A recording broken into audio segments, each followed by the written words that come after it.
Boa tarde a todos, boa tarde a quem nos vê lá em casa. Esta é a 7ª edição do Pensar à Direita e no painel habitual temos o Bruno Nunes, deputado municipal em Loures, Rodrigo Melo Gonçalves, deputado independente na Assembleia Municipal de Lisboa, e o João Pedro Galhofe, presidente do CDS Odivelas. Vamos começar, como habitualmente, com um tema de 1 minuto que cada um escolheu previamente, e dava a palavra em primeiro lugar ao Bruno Nunes, com o seu tema escolhido para esta semana. Boa tarde, António, boa tarde ao Rodrigo e ao João. António, o tema inevitavelmente esta semana em Louros tem a ver com a compra das 120 mil máscaras com o logotipo por 332.400 euros, é algo valor qual ainda acrescível.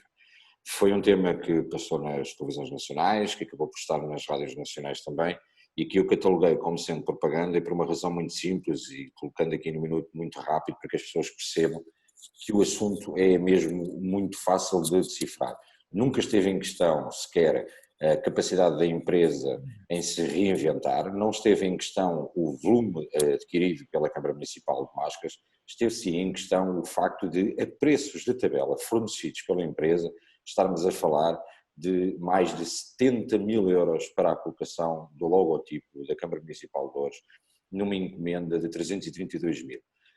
Acresce aqui depois a questão de mais de 60 mil euros em relação ao preço de tabela, mas aí eu até posso dar de barato e aceitar a questão que dizem que o preço na altura teve uma divergência durante estes 10 dias, a questão da propaganda não a consigo aceitar, ainda para mais quando vejo nas últimas 24 horas, concluindo, nas últimas 24 horas, as milícias do PC no mundo digital a defender que estes 70 mil euros obviamente tinham que ser gastos para caracterizar as máscaras e as máscaras não entrarem no mercado negro e serem vendidas. Foi talvez a maior piada que eu ouvi durante este período.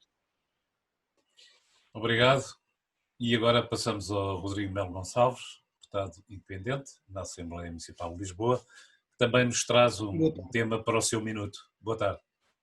Boa tarde a todos e a quem nos ouve também lá em casa. O meu minuto desta semana vai dedicado para a Câmara de Lisboa e para o anúncio que a Câmara fez do programa Renda Segura, ou seja, é um programa em que a Câmara Municipal pretende alugar apartamentos em Lisboa privados para subarrendar a preço mais baixo às pessoas que andam à procura de casa em Lisboa. Isto é mais um exemplo do falhanço das políticas de habitação do Partido Socialista em Lisboa. É preciso recordar que o Partido Socialista em Lisboa está na Câmara desde 2007 e está a chegar ao final deste mandato e não tem rigorosamente nada para apresentar em matéria de políticas de habitação. E, portanto, lança estes programas à última hora, que alguém se lembra, cujo custo estimado pela Câmara é de 4 milhões de euros, em que vai andar a arrendar apartamentos para subarrendar quando tem património municipal devoluto, fechado e algum dele ocupado. E, portanto, fica bem evidente, uma vez mais, o falhanço total das políticas de habitação da Câmara de Lisboa ao longo destes anos. Ok, obrigado. E agora o minuto do João Pedro Galhofe, presidente do CDS Odivelas. Ora bom, antes de mais cumprimentar os meus ilustres colegas de painel, e o tema sobre o qual hoje me vou pronunciar é esta segunda fase do desconfinamento em função da pandemia de Covid-19. De facto, a partir do dia 18 de maio, o comércio e a restauração, todas as lojas com porta aberta para a rua com mais de 400 metros quadrados ou lojas com 400 metros quadrados que por decisão das autarquias pudessem abrir, nomeadamente cabeleireiros e similares, mas também toda a restauração, cafés, pastelarias e esplanadas abriram, como digo, dia 18, mas não só, também o 11º e o 12º ano de escolaridade e equipamentos sociais na área da deficiência, bem como creches com apoio à família. E eu tive a oportunidade, logo no dia 18, de fazer uma visita exterior a uma IPSS e falar, portanto, na parte de fora de uma IPSS, com a diretora da instituição e perceber o que é que estava a passar em Odivelas relativamente à situação das creches e jardins de infância e também na parte do equipamento social. E, portanto, continua a haver falta de EPIs em algumas IPSS, há um problema de sustentabilidade financeira ou de sustentabilidade financeira da parte das IPSS que têm creches e jardins de infância, porque muitos pais deixaram de pagar mensalidades e outros pais com medo não enviam as crianças.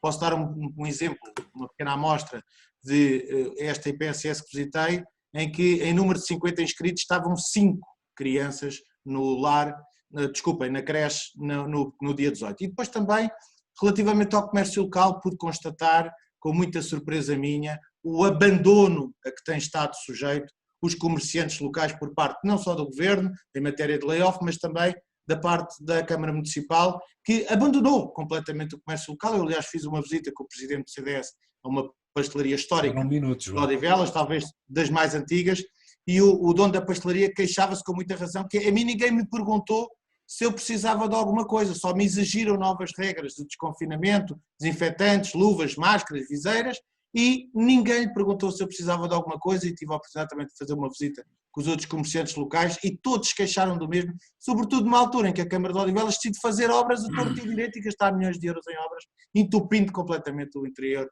da cidade de Odivelas. Há minutos que duram quase... Há minutos que falam.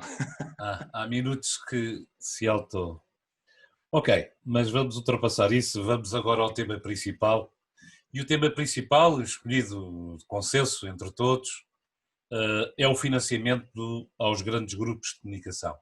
Foram notícia, TVI, SIC, arrecadaram porventura a maior fatia, outros como o Observador e o Económico que não quiseram receber esse apoio, preferiram, segundo eles, o apoio dos assinantes, e há porventura aqui no painel quem tenha feito esse apoio, mas é a notícia da semana e este tema dos 15 haveria muito tempo para se conseguir debater isto, mas vamos aos 3 minutos, à primeira ronda dos 3 minutos, e começávamos pelo Bruno Nunes, para respeitar a primeira ronda.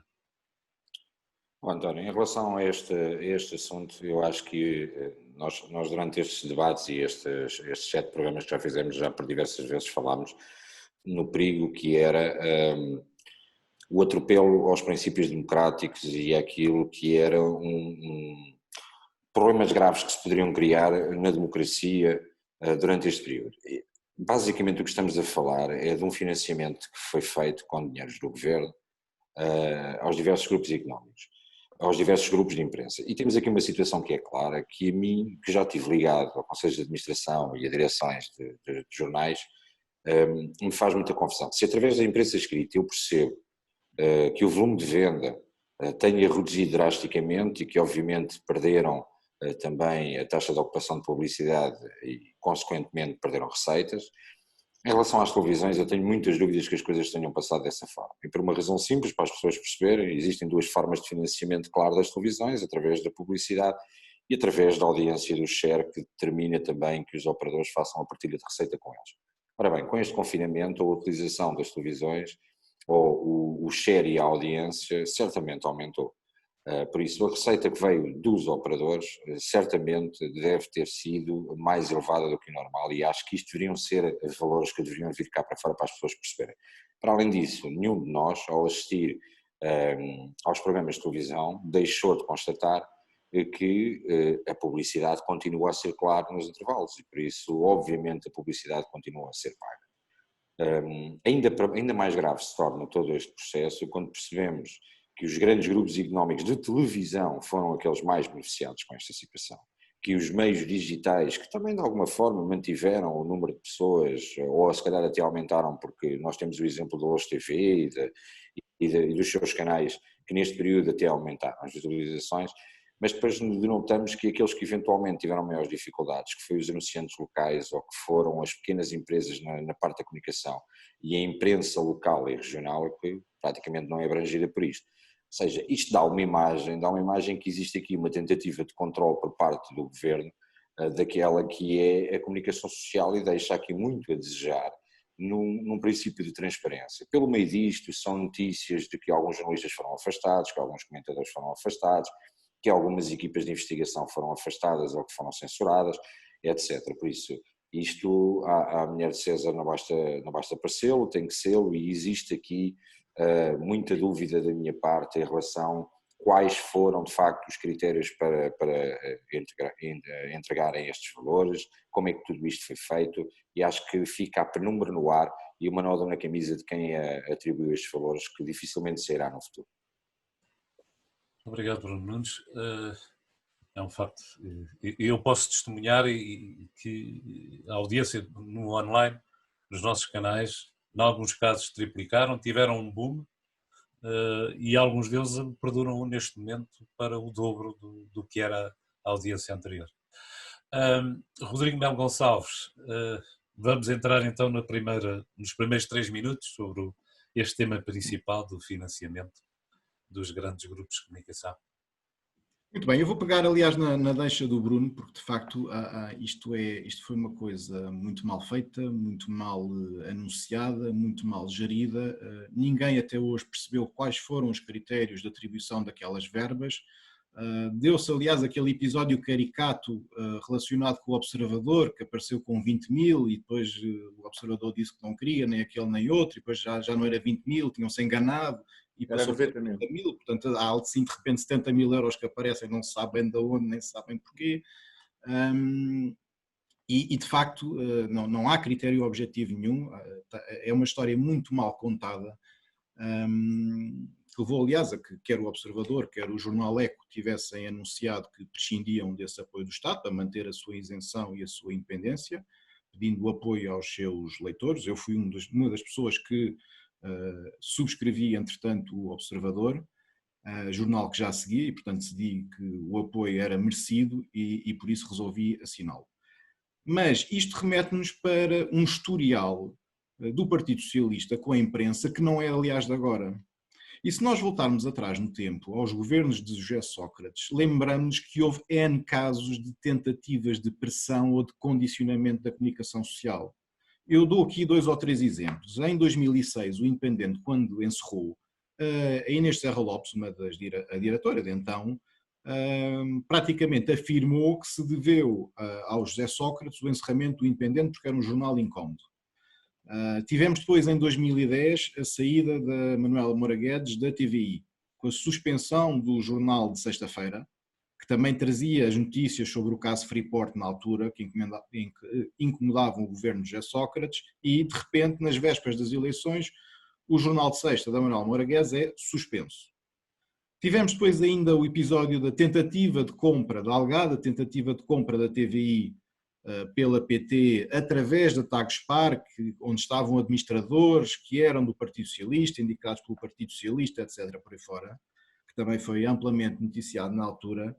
E ainda no tempo do governo PS de José Sócrates, tivemos também as revelações feitas pelo Paulo Azevedo da SONAI, a dizer que houve uma tentativa de compra do Jornal Público, na altura intermediada pelo Armando Vara, que estava no BCP, em que o comprador do Público seria o Grupo Lena. E, portanto, isto tudo se consta de declarações feitas no CIAP, no âmbito da Operação Marquês, portanto são afirmações feitas pelo próprio, validadas e confirmadas pelo próprio e prestadas à Justiça, e portanto eu presumo, no âmbito de uma investigação criminal, portanto eu presumo que sejam verdade. E portanto isto, do tempo de José Sócrates temos isto, mais recentemente, e como o Bruno estava a dizer, já tivemos a suspensão do 6 às 9 da Sandra Felgueiras na RTP nas vésperas das legislativas também, uma coisa muito mal explicada. Tivemos a suspensão dos programas da Ana Leal e tivemos ainda, ou melhor, há uma notícia de 2017 em que há um diretor da TVI que diz claramente que tem pressões do primeiro-ministro, mas que não mostra os SMS. E, portanto, isto é um historial antigo que o PS tem quando está no governo com a comunicação social. São muitos os casos, são demasiadamente graves, e este é apenas mais um naquilo que eu acho que é a difícil convivência entre o PS e uma imprensa independente e livre. Ok, obrigado. João Pedro Galhofe. Bom, eu tenho a difícil tarefa de falar agora em último, depois de quase tudo ter sido dito pelos meus colegas de painel. Mas queria recordar o seguinte, que é, de facto, para alguns constitucionalistas, há um quarto poder em Portugal que é a comunicação social. Não só o poder legislativo, o poder executivo e o poder judicial, mas também o poder da comunicação social. Isso para mim é muito evidente. Ou seja, o Partido Socialista, quando governa, vive de aparências, ou seja, vive daquilo que são a percepção do eleitorado sobre a sua governação e gosta de monopolizar aquilo que são as percepções dos eleitores face àquilo que é a sua governação. E nada melhor para fazê-lo do que maniatando a comunicação social. Ora bom, é muito simples perceber como é que se consegue controlar a comunicação social. É fazer depender a comunicação social dos subsídios do Estado. E, portanto, é isto que me parece muito evidente, aliás, que o Partido Socialista, e não posso dizer, com o apoio também da maioria de esquerda no Parlamento, acaba por conceder este apoio e, digamos que esta autorização de maniatar a comunicação social e, veja-se bem, muitas vezes até, a visibilidade pública que é dada a certos líderes partidários em detrimento de outros, não é? Basta ver o que é que acontece com António Costa, com Catarina Martins e com Jerónimo de Sousa face aos líderes da direita, quer dizer, acho que ninguém tem dúvidas sobre esta matéria. Mas a mim particularmente o que me tem chocado, além de, como dizem os meus colegas de painel e bem, este apoio de milhões para os maiores da comunicação social e de tostões para os menores, é a ausência total de apoio à comunicação social regional. Ou seja, no fundo, há um grande apoio para os grandes órgãos de comunicação social nacionais e para os grandes grupos económicos e aquilo que é um papel, aliás, fundamental, como o Bruno dizia muito bem, é o Odivelas TV faz, o Odivelas TV faz, o Notícias LX faz, não tem nenhum tipo de apoio, inclusive no caso do Odivelas, se não fosse o Notícias LX ou o Odivelas TV, nem sequer tínhamos as gravações da Assembleia Municipal de Odivelas, porque a mesa da Assembleia transmite em direto, mas não deixa a gravação no YouTube. E isto, sim, também é prestar serviço público e é pôr a democracia a funcionar em Odivelas. E, portanto, faz-me um pouco espécie. Como é que há 2 pesos e 2 medidas? Nós já tínhamos visto isso, aliás, com a festa do Avante, não é? Que havia uma medida para o PCP e que havia uma medida para o resto do país. Agora vemos que há uma medida para quem apoia e dá guarida mediática ao PS, ao Bloco e ao PCP, e que há outros que, por não dar tanta guarida ou por ser mais independentes, não têm o apoio do governo. E, portanto, continuamos no país que não é das maravilhas, mas é o país das Catarinas, dos Jerónimos e dos Costas. Terminado? Terminado? Ok. Bruno Nunes, vamos então para a segunda intervenção. António, este assunto eu acho que os governos e quem toma estas medidas já tem que ter uma certa idade. E vou-lhe explicar porquê. Porque não percebe que hoje em dia, e acha que vive no tempo da outra senhora, não percebe que hoje em dia a comunicação circula sem necessidade obrigatória da comunicação social. É verdade que isto dá origem a outro tipo de coisas, que são as fake news, etc., por aí fora, que é um fenómeno que esta liberdade de comunicação veio trazer. Vamos ver uma coisa, hoje em dia o jornal em papel é quase um processo elitista no meio de tudo isto. Portanto, estes senhores que hoje em dia venderam-se por um prato de lentilhas grandes, mas venderam-se por um prato de lentilhas, têm que perceber que as televisões portuguesas têm que se reinventar, porque hoje em dia as pessoas praticamente não veem conteúdos nas televisões portuguesas e recorrem às séries e a tudo o que vai passando em canais abertos internacionais. Os jornais têm que perceber que o digital é o caminho e daí o Observador ter feito uma jogada de marketing brilhante em cima disto tudo, ainda agora o Observador já conseguiu, através destes assinantes, dizendo que preferimos o apoio dos nossos assinantes do que o apoio do governo, já conseguiu praticamente os 90 mil euros, manteve a independência desta forma. Por isso, a comunicação cada vez mais tem que perceber que é um princípio de marketing para se vender a si mesmo e ser isenta na parte daquilo que são as notícias. Acho um processo extremamente complicado de um dia vir a ser desembrulhado. Acho que já perceberam que existem fenómenos a nível de rede social que acabam por revoltar as pessoas, porque as pessoas entendem o que está a ser feito.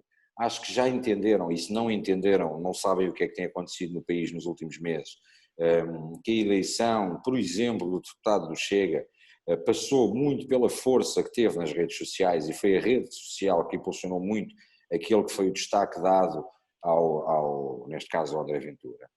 Portanto, esta tentativa de amordaçar a imprensa é injustificável. Eu volto a repetir, acho que deveria ser objeto de estudo de perceber quais foram as receitas ou as quebras efetivas de receitas que o Grupo Empresa teve com a SIC, que a RTP teve, que a Cofina, através da CMTV, teve, e a TVI na Mídia Capital. Ou seja, é muito pouco justificável toda esta atitude, e depois há um histórico nisto tudo, há um passado nisto tudo, há um modus operandi desta lógica que eu não consigo entender. Há uma tentativa de manipulação. Olha, eu vou-lhe dar um exemplo claro. Alguém me consegue explicar como é que tem estado a lidar Israel e a Grécia com os números de recuperados ou com os números de infectados? É que as televisões portuguesas não falam absolutamente nada sobre isso. Por exemplo, são dois países que não são citados. Ninguém fala, nem na TV, nem na SIC, nem na RTP, não fala, por isso eu deduzo que eles não tenham casos. Não, é um princípio de uma linha orientadora de tudo o que é da direita ou conectado com a direita. Se existir hipótese de atacar, os Estados Unidos levam por tabela, porque infelizmente têm tido uma gestão catastrófica em todo o processo. O Brasil leva por tabela por muito erro que tenha acontecido também, ou seja, conota-se com a direita, é o problema da direita por ali. Os bons exemplos que possam ter vindo de países assumidamente mais à direita, a coisa já não acontece. Explica-me o que é que se passa com Israel, alguém que me explique. Será que não tem caso? Por isso, a manipulação da imprensa já vinha do tempo em que estávamos aqui no início da pandemia com o princípio do colaboracionismo, do unionismo, do nacionalismo, de uma coisa muito fantástica e de quem se opunha é porque era populista, etc, etc, etc. Por isso, o pacto com o diabo, neste caso com o governo, estava feito desde o início da pandemia. Ok. Rodrigo Melo Gonçalves. Algumas notas ainda. A primeira para dizer o seguinte, eu tenho esperança, a esperança, como se diz, é a última a morrer, não é? Mas eu tenho esperança que este assunto venha a ser aprofundado e escrutinado devidamente, quer na Assembleia da República, quer fora dela. E, portanto, acho que é fundamental nós percebermos, as pessoas poderem perceber o que é que foi feito e como é que foi feito e com que critérios é que foi feito. Desde logo estamos a falar de dinheiros públicos, obviamente. E, portanto, essa é a primeira nota. O assunto não está encerrado aqui, eu acho que isto é apenas o início e tem que haver um escrutínio, nem que seja a posteriori, em relação àquilo que foi decidido e como é que foi decidido.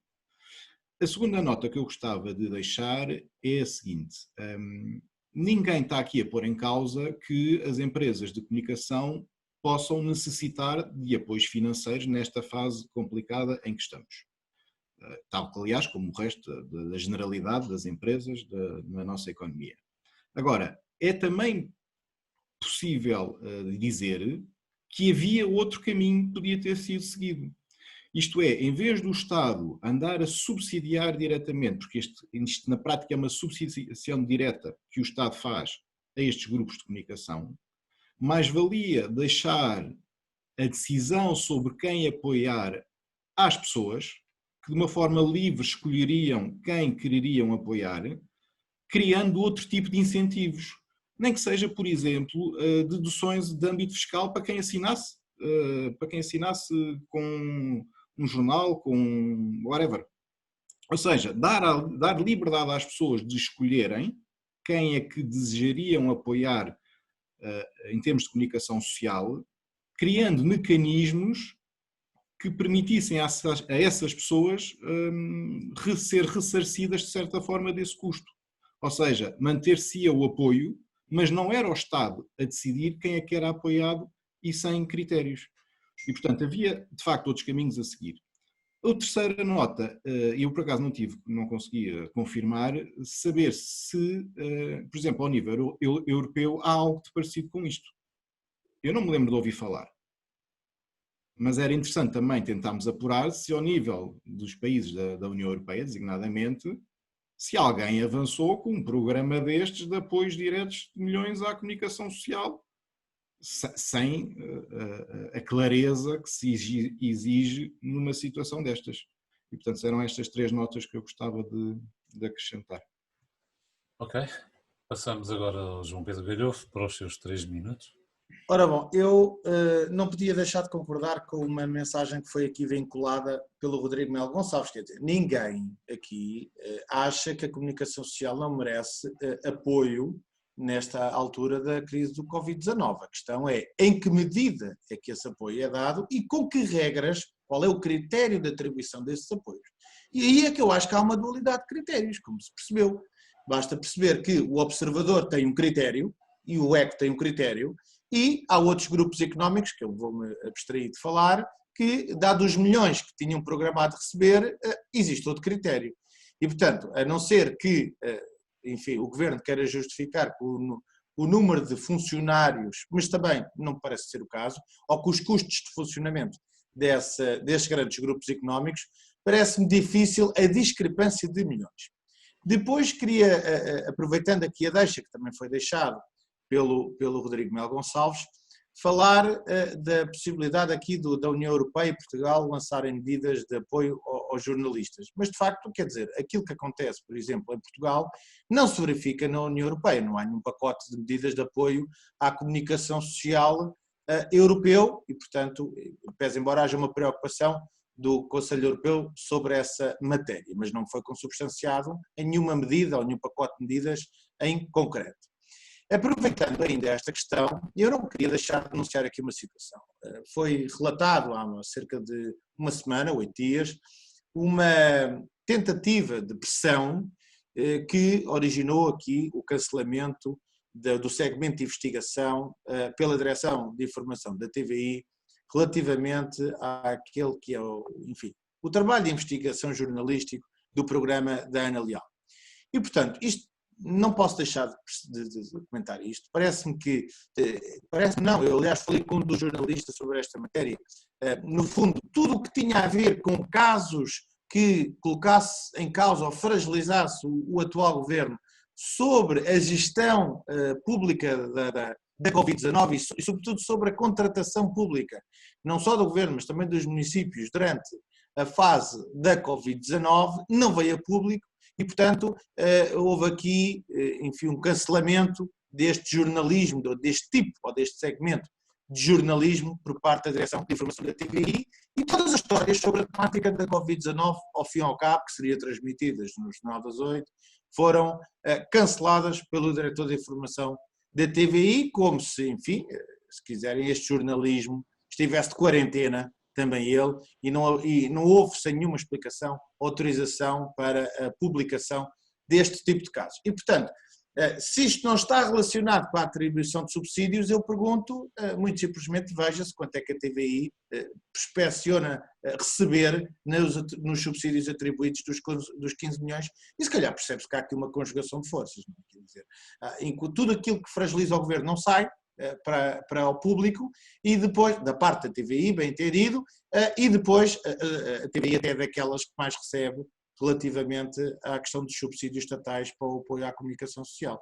Portanto, eu acho que há muito para explicar e devo dizer que concordo muito com o Rodrigo nisto, que é, se calhar valia a pena, se criam-se comissões de inquérito sobre muitos temas e comissões de acompanhamento sobre muitos temas, algumas até extemporâneas e que caem no vazio. Eu penso que esta provavelmente não cairia e valeria mesmo a pena apurar o que se vai passar a seguir à distribuição destes 15 milhões de euros à comunicação social nacional. Ok, 15 milhões para toda a regional. Para todas, mas há umas que recebem mais que 1 milhão e outras recebem pouco mais do que um tostão. A grande recebe 75%, a regional há de receber um dia 25%. Mas mesmo dentro da regional, não todos. Sim, pois claro, sempre. Claro. Bruno Nunes, o último minuto. Olha, António, eu vou começar a catalogar este último minuto como o que eu ponho no lixo e aquilo que pouco me interessa.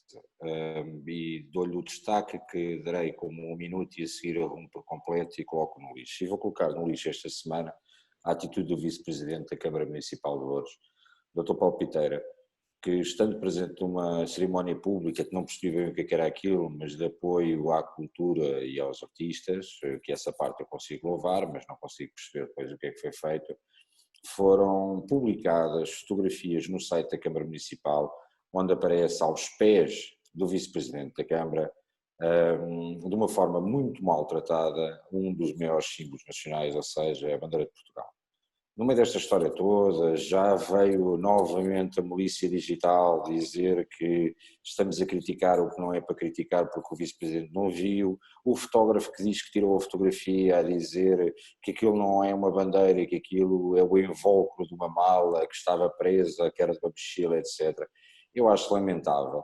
É crime, é ultraje aos símbolos nacionais, é crime aquilo que foi feito. Não tenho muito mais comentários a dizer sobre isto.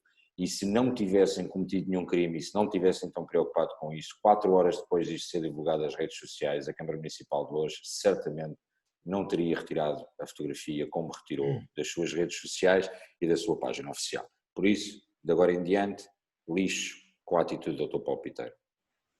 Rodrigo Melo Gonçalves, o último minuto. O meu último minuto está relacionado com o tema principal, indiretamente, e que tem a ver com o seguinte: o país tem que pensar seriamente em ter mecanismos de fiscalização de todos estes apoios que estão a ser dados no âmbito do Covid. Porque isto não é de agora, nós tivemos aquele exemplo do 1 milhão para a cultura, que deu uma polémica enorme na altura e que o Governo acabou por voltar atrás. O Governo agora vai anunciar 30 milhões para as autarquias para apoiar a cultura. Temos o caso destes 15 milhões para a comunicação social. Temos os ajustes diretos que andam para aí a ser feitos no Estado e nas câmaras às 3 pancadas, sem critérios e sem transparência em alguns casos. E, portanto, nós já temos o historial que tivemos de Pedrógão, dos incêndios e daquilo que foi a má gestão dos dinheiros públicos em termos dos apoios que foram dados, dos subsídios, etc., por aí fora.